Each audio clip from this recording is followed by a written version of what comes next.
Hello guys, ഇന്ന് ഞാൻ കുറച്ച് ഡാർക്കായിട്ടുള്ള ആനിമീസ് പരിചയപ്പെടുത്തി തരാൻ പോവുകയാണ്. പക്ഷേ ഈ ആനിമീസിൻ്റെ ഒന്നും മെയിൻ പ്ലോട്ടും റിവ്യൂ ഒന്നും അല്ല ഇത്. ആ ആനിമീസിൻ്റെ നെയിം മാത്രമേ പറയുന്നുള്ളൂ.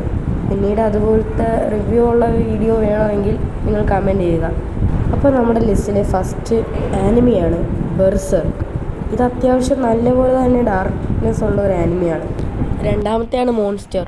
ഈ മോൺസ്റ്റർ എന്ന ആനിമി ഒരുപാടായിട്ട് അങ്ങനെ ഡാർക്ക് അല്ല എങ്കിലും നല്ലപോലെ ഡാർക്ക്നെസ് ഉണ്ട്. പിന്നെ നമ്മുടെ ലിസ്റ്റിലെ മൂന്നാമത്തെ ആനിമിയാണ് പെർഫെക്റ്റ് ബ്ലൂ. പെർഫെക്റ്റ് ബ്ലൂ ഞാൻ കണ്ടിട്ടില്ല എങ്കിലും എൻ്റെ ഫ്രണ്ട്സിൻ്റെ റിവ്യൂസൊക്കെ അറിഞ്ഞപ്പോൾ അത് നല്ല അത്യാവശ്യം ഡാർക്ക്നെസ് ഉള്ള ആനിമിയാണെന്നാണ് പറഞ്ഞത്. അപ്പോൾ അടുത്ത ആനിമിയാണ് അറ്റാക്ക് ഓൺ ടൈറ്റൻ.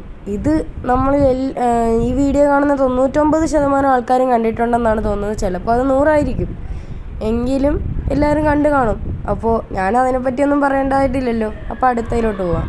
പിന്നെ ലാസ്റ്റായിട്ട് ഞാൻ കണ്ടതിൽ വെച്ചിട്ട് തന്നെ ഏറ്റവും ഡാർക്കായിട്ടുള്ള ഒരു ആനിമിയാണ്. അതിൻ്റെ പേരാണ് മിഡോരി. അത് നിങ്ങൾ കുറച്ച് പേരെങ്കിലും കണ്ടിട്ടുണ്ടായിരിക്കാം. അത് കാണണമെന്ന് പറയുന്നില്ല, കാരണം അത്രയ്ക്ക് ഡാർക്കാണ്. ഞാൻ അതിനകത്തുള്ളൊരു ഫോട്ടോ കാണിച്ചു തരാം. ഈ ഫോട്ടോ കാണുമ്പോൾ തന്നെ നിങ്ങൾക്ക് മനസ്സിലാകുമെന്ന് അറിയത്തില്ല. ഇതിൻ്റെ ഉള്ളിലൊരു സംഭവം ഉണ്ട്. അത് നിങ്ങൾ കണ്ടാലേ മനസ്സിലാകത്തുള്ളൂ ആ ആനിമി. പക്ഷേ അതൊരിക്കലും കാണാതിരിക്കുന്നതാണ് നല്ലത്. ഞാൻ ഒരു 10 തവണ അത് കണ്ടിട്ടുണ്ട്. പിന്നെ ഗൈസ്, ഈ ഒരു ആനിമി കാണേണ്ടവർക്ക് കാണാം, പക്ഷേ പേടിയില്ലാതെ കാണണം, അത് വേറെ കാര്യമാണ്. നല്ലപോലെ തന്നെ ഡാർക്ക്നെസ് ഉണ്ട്. ഞാനിപ്പം അതിനകത്തൊരു എക്സാമ്പിൾ പറഞ്ഞുതരാം. ഒരു പട്ടീനെ ഇങ്ങനെ കടിച്ച് തിന്നുന്നു തല, അത്രയൊക്കെ ഉള്ളൂ. അപ്പോൾ ബൈ.